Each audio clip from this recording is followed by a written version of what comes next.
Hello everyone, welcome back to our channel English माध्यम के platform पे मैं हूं आपकी एजुकेटर प्रियंका ठाकुर और हम सॉल्व कर रहे हैं editorial based practice exercise. Start करते हैं आज का session with thought of the day, that is failure is an opportunity to begin again more intelligently. यानी कि निराशा हाथ लगी तो ये मत सोचो कि अरे हाय हाय मैं तो फेल हो गया, अब मैं क्या करूं। करना क्या है, जो आप विफल हुए उस गलती को सीखते हुए, उससे सीख लेते हुए कि मैंने यहाँ पे क्या गलती करी, क्या मेरे से गलती हो गई या क्या कमी रह गई जिस वजह से मैं विफल हो गया, और फिर आगे बढ़ो। राइट। तो जब आप ये चीज करेंगे ना, आप देखेंगे आप हर हार को एक जीत में बदल पाएंगे। ठीक है, चलिए स्टार्ट करते हैं reading comprehension and practice exercise for SSC GL 2025 on 9 July 2025, a span of a 40-year-old bridge in Vadodara in Gujarat caved in। बोल रहे हैं कि 9 जुलाई 2025 को क्या हुआ, एक 40 साल पुराना जो एक ब्रिज था, कहाँ पे, वडोदरा में, गुजरात में, वो केव इन करना मतलब ध्वस्त हो जाना, फिजिकली कोलैप्स कर जाना, sending half a dozen vehicles into the Mahisagar river below, जिसकी वजह से कई करीब आधा दर्जन यानी कि 6-7 वाहन जो है वो महिसागर नदी जो नीचे बह रही थी जिसके ऊपर ये ब्रिज बना था वहां गिर गए। ऑन थर्सडे 10 जुलाई 2025, फिर थर्सडे को यानी कि 10 जुलाई 2025 को 18 पीपल वर कंफर्म डेड, 18 लोगों को कंफर्म तौर पे मृत घोषित कर दिया गया। Chief Minister Bhupendra Patel has ordered an investigation into the cause। तो चीफ मिनिस्टर जो है वहां के भूपेंद्र पटेल, उन्होंने एक ऑर्डर कर दिया कि भाई इसकी इन्वेस्टिगेशन हो, which locals have alleged to be the long standing neglect by the local authorities। जिसके लिए जो वहां के स्थानीय नागरिक हैं, स्थानीय निवासी हैं, उन्होंने alleged आरोप लगाया है कि क्या ये लंबे समय से, लॉन्ग स्टैंडिंग यानी लंबे समय से निग्लेक्टेड था, अनदेखी की जा रही थी लोकल अथॉरिटीज द्वारा।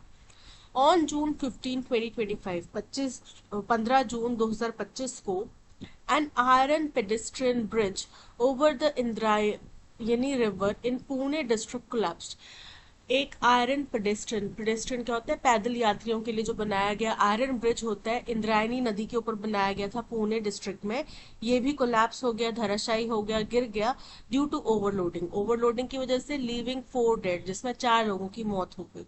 इन मई के महीने में a concrete slab being hoisted by a crane at the site of the construction of a bridge।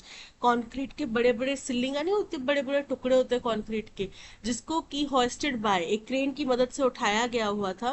वो क्या हुआ, कंस्ट्रक्शन साइट, किसी ब्रिज की कंस्ट्रक्शन साइट थी, वहां पे गिर गया। कहाँ थी ये, कोट कथा जोड़ी river in Cuttack. Fell on workers below, ये नीचे काम कर रहे मजदूरों के ऊपर गिर गया, जिसमें 3 लोगों की मौत हो गई, killing 3। Similarly, in 2024, the Ghat copper hoarding collapse in Mumbai resulted in 17 fatalities। इसी तरीके से घाट कोपर में एक होर्डिंग, होर्डिंग क्या होता है, बड़ा सा बिलबोर्ड लगा होता है जिसके अंदर कोई एड्स वगैरह चल रहे होते हैं, राइट, जो किसी कंपनी के बड़े बड़े एड्स के पोस्टर्स होते हैं, उनको बोलते हैं होर्डिंग। तो वो क्या हुआ, कोलैप्स हो गया, यानी कि गिर गया कहाँ पे, मुंबई में, जिसकी वजह से 17 लोगों की फेटेलिटीज यानी जाने चले गई। इन 2023, 2023 में देयर वर मोर एक्सीडेंट्स, इस बहुत सारे एक्सीडेंट्स थे। A girder failure at an under construction railway bridge, girder में विफलता हो गई एक अंडर कंस्ट्रक्शन रेलवे ब्रिज में, कहाँ पे, मिजोरम में, जिसकी वजह से 26 वर्कर्स की मृत्यु हो गई। A roof top billboard collapse killed 2 women in Lucknow, again कोई बिलबोर्ड कोलैप्स हो गया जिसकी वजह से 2 महिलाओं की मौत हो गई, जो कि छत के ऊपर, रूफ टॉप यानी छत के ऊपर लगा हुआ था। And a pillar collapse at a metro construction site in Bengaluru, Bengaluru में मेट्रो की कंस्ट्रक्शन साइट, मेट्रो में जहां पे काम हो रहा था वहां पे एक पिलर गिर गया, जिसकी वजह से killed a mother and her toddler, एक माँ और उसके बच्चे, छोटे बच्चे की मृत्यु हो गई। इन 2022, 2022 में the Morbi suspension bridge over the Machchhu river again in Gujarat failed, killing more than 140 people. और वहीं 2022 का मोरबी ब्रिज का जो कांड था वो सबको पता है, मोरबी सस्पेंशन ब्रिज मच्छू रिवर के ऊपर, अगेन ये गुजरात में था, वो विफल हुआ, जिसमें 140 लोगों की मौत हुई। These are only some of the hundreds of incidents involving the catastrophic failure of public infrastructure. बोल रहे हैं ये कुछ उन कई 100,000 इंसिडेंट्स में से एक है जो जिनकी जानलेवा विफलता की किसकी वजह से हुई, पब्लिक इंफ्रास्ट्रक्चर के फेलियर की वजह से बहुत जानलेवा साबित हुए थे। ठीक है, they are accompanied by road accidents, फिर साथ ही साथ क्या होते हैं, रोड एक्सीडेंट्स होते हैं, डेडली फायर्स होती हैं क्राउडेड एरियाज में, both of which regularly claim many lives, जिन दोनों ही दुर्घटनाओं में बड़े पैमाने पे जाने जाती हैं। और ऐसा नहीं कि एक बार हो गई घटना फिर कभी नहीं हुई फिर हमने उससे सीख ले, नहीं, निरंतर होती हैं, समय अंतराल पे होती हैं। ठीक है, even if they are isolated, अगर इनको छोड़ भी दिया जाए, they are not entirely accidental, तो एक पूरी तरीके से एक्सीडेंटल नहीं है। They are symptoms of India's ageing infrastructure that is being tested, ये उदाहरण है, ये दर्शाता है कि हिंदुस्तान का जो इंफ्रास्ट्रक्चर है वो बहुत पुराना हो चुका है, नया कार्य बहुत कम हो रहा है, पीठ ऐसी थपथपाई जा रहे हैं और उसके अब टेस्टिंग हो रही है, यानी कि वो अब एकदम चरम सीमा पर है कि कभी भी धराशायी हो सकता है। Specially in peri urban areas, खास तौर पे जो पेरी अर्बन एरियाज है वहां पे, as industrial growth and urban population expand, जैसे जैसे इंडस्ट्रियल ग्रोथ बढ़ रही है और अर्बन पॉपुलेशन बढ़ रही है, वैसे वैसे इनकी इन सभी चीजों को टेस्ट किया जा रहा है कि मतलब कि ये अपने कि कितना मजबूत है इंफ्रास्ट्रक्चर, कितना सही अच्छा निर्माण है, उस चीज की चुनौतियां ये पार कर रहा है। फैसिलिटीज सच एज ब्रिजेस, सुविधाएं जैसे कि bridges, road, hospitals that were designed for some number of users, जो कुछ लोगों के लिए डिजाइन किए गए थे। मान लो कि हॉस्पिटल बना था 100 पेशेंट्स के लिए या 1000 पेशेंट्स के लिए, लेकिन अब पॉपुलेशन बढ़ चुकी है, अब 1 लाख पेशेंट्स उस एरिया में हो चुके हैं, 1 लाख। ठीक है, तो वो हॉस्पिटल जहाँ जो सिर्फ 1000 पेशेंट्स को देखने के लिए बना था, जिसमें शायद 100 डॉक्टर्स होंगे, तो वो 1 लाख को कैसे टैकल करेंगे, पॉसिबिलिटी नहीं है। Are progressively giving way under the weight of more, तो ये प्रोग्रेसिवली गिविंग वे अंडर मतलब कि चरमरा रही है, अब ज्यादा के भार के नीचे चरमरा रही है। So also are the departments responsible for their upkeep, और इसी तरीके से वो डिपार्टमेंट जो इनके रख रखाव, अपकीप यानी कि रख रखाव के लिए जिम्मेदार है, वो डिपार्टमेंट्स भी चरमरा रहे हैं। Many of which remain under funded, जिसमें से अधिकतम जो है, बहुत सारे जो है अंडर फंडेड है, यानी कि उनके पास में फंड्स की कमी है, अंडर स्टाफ्स की कमी है, एंड और कंप्लेसेंट, या फिर कंप्लेसेंट यानी कि संतुष्ट है, हमने तो काम कर लिया, इतना काम फलाना काम हमने कर लिया, तो कोई बात नहीं, हम ठीक है, अच्छा चल रहा है हमारा काम है, या हमें सैलरी आ रही है, हमें क्या करना। ठीक है, while the authorities have ordered investigations into these incidents, बोल रहे हैं जहां अथॉरिटीज ने इन सभी दुर्घटनाओं में इन्वेस्टिगेशन के ऑर्डर दे दिए हैं, few have yielded failure analysis reports into the public domain, कुछ ही हैं जिन्होंने इसकी विफलता का क्या कारण रहा उसकी एनालिसिस रिपोर्ट जो है वो पब्लिक डोमेन में रखी है। Some also prompted audits, but they were restricted to infrastructure of the same type. बोल रहे हैं कुछ ने ऑडिट्स भी प्रॉम्प्ट करे कि भाई इसकी जांच वगैरह हो, ऑडिट्स हो, लेकिन फिर वो उसी तरीके के इंफ्रास्ट्रक्चर पर ही सीमित रह गए। Given the evident ubiquity of the problem, बोल रहे हैं कि इस जो समस्या है उसकी यूबिक्विटी को देखते हुए, यूबिक्विटी मतलब कि सब जगह पे सेम ही चीज हो रही है, India must modify asset creating initiative such as urban infrastructure development fund, Hindustan को अपने एसेट को एक अपना जो एसेट क्रिएटिंग इनिशिएटिव है उसको मॉडिफाई करना चाहिए, जैसे कि जो इनका अर्बन इंफ्रास्ट्रक्चर डेवलपमेंट फंड है उसको मॉडिफाई करना चाहिए टू हैव एडिशनल प्रायोरिटीज, कि उनके पास में और भी कुछ प्राथमिकताएं हो, and adjust the initiatives of rehabilitative scheme such as the Atal mission for rejuvenation and urban transformation to help regularly maintain ageing urban assets, जैसे और इसमें प्राथमिकताएं दूसरी भी हों, जैसे कि एडजस्ट करना उन सुविधाओं को, रिहैबिलिटेट करना कुछ स्कीम्स को, जैसे कि Atal mission for rejuvenation and urban transformation एक स्कीम चलाई गई है जिसका काम क्या है, रेगुलरली मेंटेन करे जो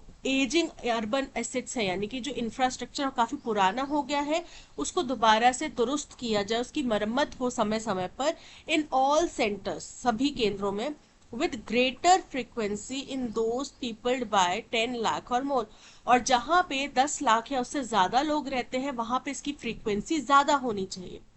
सेकेंड, दूसरा है while baseline audit frameworks for municipal bridges exists, बोल रहे हैं जहां पे एक मूलभूत ऑडिट फ्रेमवर्क म्यूनिसिपल ब्रिजेस के लिए है, they must be enforced more uniformly and transparently, लेकिन उनको लागू किया जाना चाहिए ज्यादा यूनिफॉर्मली, यानी कि सभी जगहों पे लागू होना चाहिए। ये नहीं कि रैंडमली कोई एक ब्रिज उठाया वहां पे हमने कर दी मरम्मत, वहां पे जो फ्रेमवर्क है उसके सारे नियमों का पालन कर दिया, दूसरा कोई ब्रिज बना उसमें नहीं किया। अब जब मंत्री जी आएंगे या कोई ऑडिट करने आएगा उसको हम ये वाला ब्रिज, ए वाला ब्रिज दिखा देंगे जहां पे हमने सारे रूल्स एंड रेगुलेशंस फॉलो किए हैं, बी वाला उसको दिखाएंगे ही नहीं। ऐसे नहीं होना चाहिए और पारदर्शिता होनी चाहिए।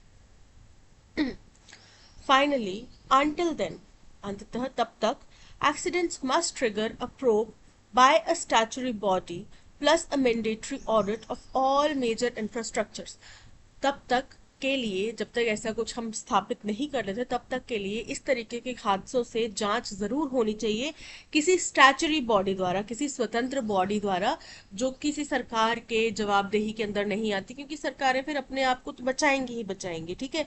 तो ऐसी जवाबदेही के अंदर ना आए, जो ऐसी बॉडी द्वारा इसकी जांच हो, प्लस साथ ही साथ मैंडेटरी यानी कि अनिवार्य ऑडिट हो हर एक मेजर बड़े इंफ्रास्ट्रक्चर का।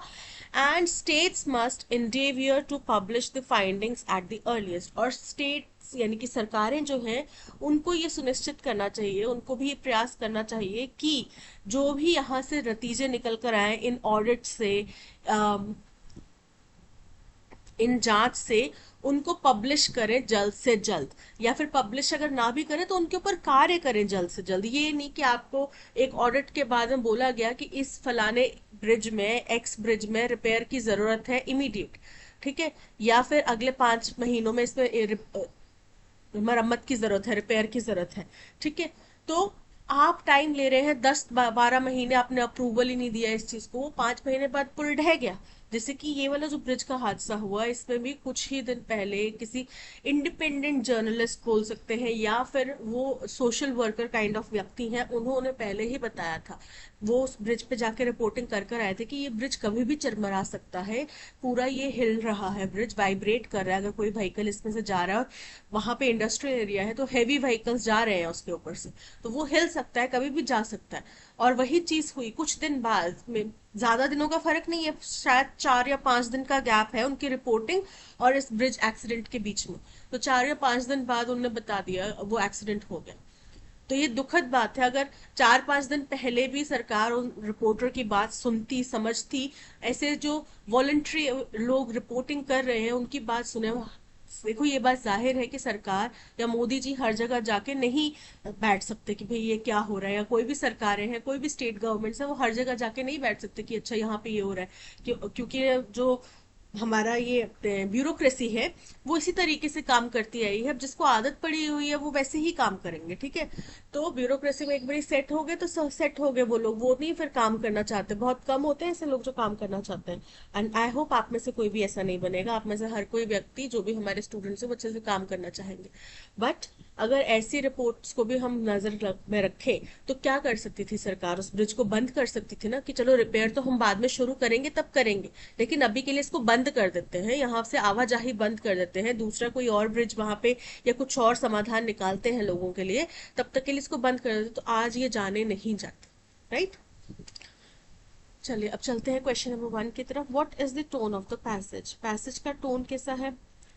फर्स्ट है ऑप्टिमिस्टिक एंड सेलिब्रेटरी, इतने सारे लोगों की जान जाने में कोई अच्छी बात दिखाई दे रही है क्या, वो अच्छी बात है, पॉजिटिव है, नहीं ना, ये ऑप्टिमिस्टिक नहीं है। एक डिग्निफाइड डेथ का अधिकार हर एक इंसान का है, इस तरीके से कीड़े मकोड़े की जिंदगी मरना की मौत कोई ही नहीं मरना चाहेगा, तो ऑप्टिमिस्टिक ना ही सेलिब्रेटरी, कोई जश्न मनाने वाली बात नहीं। क्रिटिकल एंड कंसर्न, बिल्कुल करेक्ट है, क्रिटिसाइज किया जा रहा है किस तरीके से हमारा इंफ्रास्ट्रक्चर जो है वो चरमरा रहा है, उसके ऊपर रिपेयर नहीं हो रहा या इस और ध्यान नहीं दिया जा रहा, जो चीज बन गई, ठीक है, उसके ऊपर दोबारा रिपेयर करना है, उसको दोबारा दुरुस्त करना है, मरम्मत करनी है, ये चीज के ऊपर कोई ध्यान नहीं दे रहा। इसके ऊपर फंड्स भी कम है ऐसा बताया जा रहा है। कंसर्न है, चिंताजनक है। जाहिर सी बात है, 120 करोड़ की आबादी हम बोलते हैं, 120 करोड़ की आबादी में सिर्फ 1% है जो अल्ट्रा रिच है। 10%, 5% होंगे जो बिलियनियर मिलियनियर होंगे, या फिर उसके बाद में 10 से 20% लोग हैं जो मिडिल क्लास हैं। बाकी सब ऐसे ही लोग हैं जो ऐसी ही अनडिग्निफाइड मौत मरते हैं, जो कि कोई नहीं चाहेगा। ठीक है, so option B is correct. What is the main theme of the passage? Passage की मेन थीम क्या है? Economic growth of urban India incorrect है। आर्थिक ग्रोथ की बात नहीं की गई है, बट जो मेंटेनेंस वगैरह के काम होने चाहिए अर्बन इंडिया में उसकी बात की गई है। The need for better maintenance and auditing of people public infrastructure, बिल्कुल करेक्ट है, option B is correct.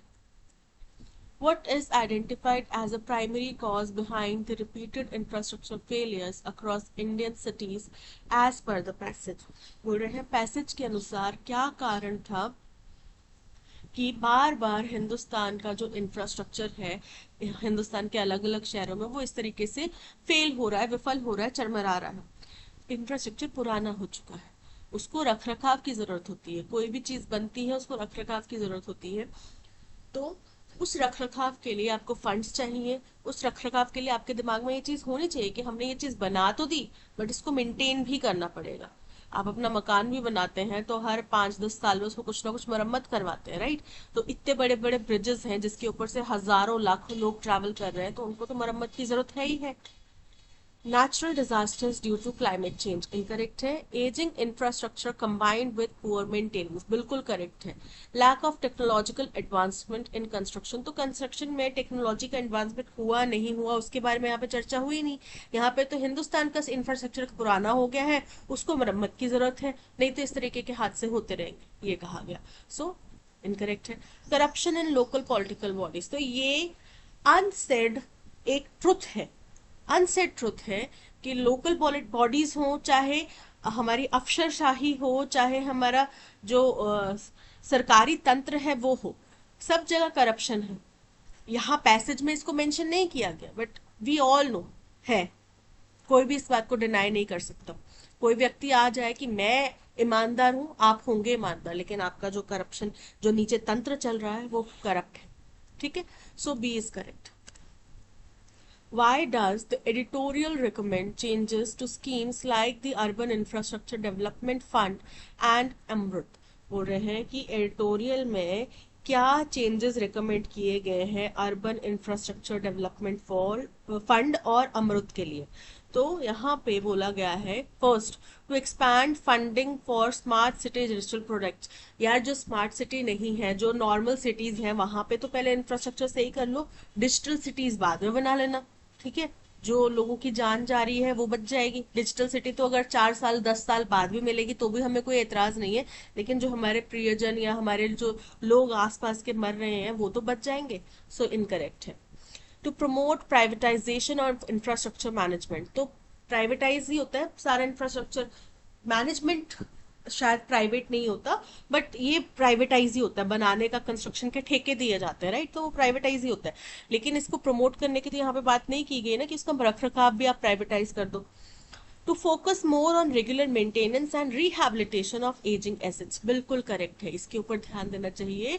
Regularly maintain करो, और अगर कोई इंफ्रास्ट्रक्चर ऐसा हो गया कि अब वो मेंटेनेंस के दायरे से बाहर जा रहा है तो उसको हटा के दोबारा नई चीज बनाओ वहां पे। Option C is correct. हम इतना टैक्स का पैसा सिर्फ आपको ब्रैग करने के लिए तो नहीं दे रहे कि अरे वाह हिंदुस्तान ने इतना टैक्स कलेक्ट कर लिया, रेमिटेंसेस में हिंदुस्तान सबसे आगे चला गया। पैसा भेज रहे हैं, अगर आप हमसे टैक्स कलेक्ट कर रहे हो तो हमारी सुविधाओं के लिए तो लगाओ उसको। What can be inferred about the current system of infrastructure audits in India? बोल रहे हैं अभी जो इंफ्रास्ट्रक्चर ऑडिट्स होता है उसका बारे में क्या कहा गया है? सिलेक्टिव है, मतलब रैंडमली कोई भी एक चीज उठाएंगे। यूनिफॉर्म नहीं है, यूनिफॉर्मिटी नहीं है, जो कि उसमें कहा भी गया कि यूनिफॉर्मिटी होनी चाहिए, क्योंकि सारे इंफ्रास्ट्रक्चर पुराने हो रहे हैं। ये नहीं कि जिस इंफ्रास्ट्रक्चर को आपने चेक करा, कोई एक ए ब्रिज उठा लिया आपने रैंडमली, बस वही पुराना हो रहा था हमने उसको ऑडिट कर लिया। नहीं ना, सारे पुराने हो रहे हैं। आपको क्या पता कि उन्होंने कौन से ब्रिज पे काम किया नहीं किया। It is applied selectively and lax transparency in implementation, बिल्कुल करेक्ट है, option A is correct. It is robust, बड़ा मजबूत है। Ensure nationwide safety through preventive checks, incorrect है, बड़ा ही लचर है हमारा ये जो ऑडिट्स का तरीका है, और उसमें भी पैसे खिला दिए जाते हैं। It is primarily dependent on foreign expertise for execution, incorrect है। It operates efficiently through private contractors, ये भी इनकरेक्ट है, option A is correct. That's all, आज के सेशन में इतना ही। Thank you so much for watching. इसी तरीके का full 25 question practice exercise solve करने के लिए आप हमारा पेड कोर्स ले सकते हैं। पेड कोर्स आपको हमारी वेबसाइट या ऐप से मिल जाएगा। क्वेश्चंस इसमें एंटोनिम सिनोनिम के, एरर फाइंडिंग के, आरसी रिलेटेड, पैराजंबल रिलेटेड और क्लॉज टेस्ट रिलेटेड क्वेश्चंस रहेंगे। तो अपनी प्रैक्टिस को और एनहांस करने के लिए और बढ़ाने के लिए आप हमारा कोर्स ले सकते हैं। Thank you so much for watching. अगर आपको कंटेंट पसंद आया हो तो लाइक, शेयर और सब्सक्राइब जरूर कीजिएगा। मिलते हैं नेक्स्ट सेशन में। Till then keep learning and keep practising. Bye bye.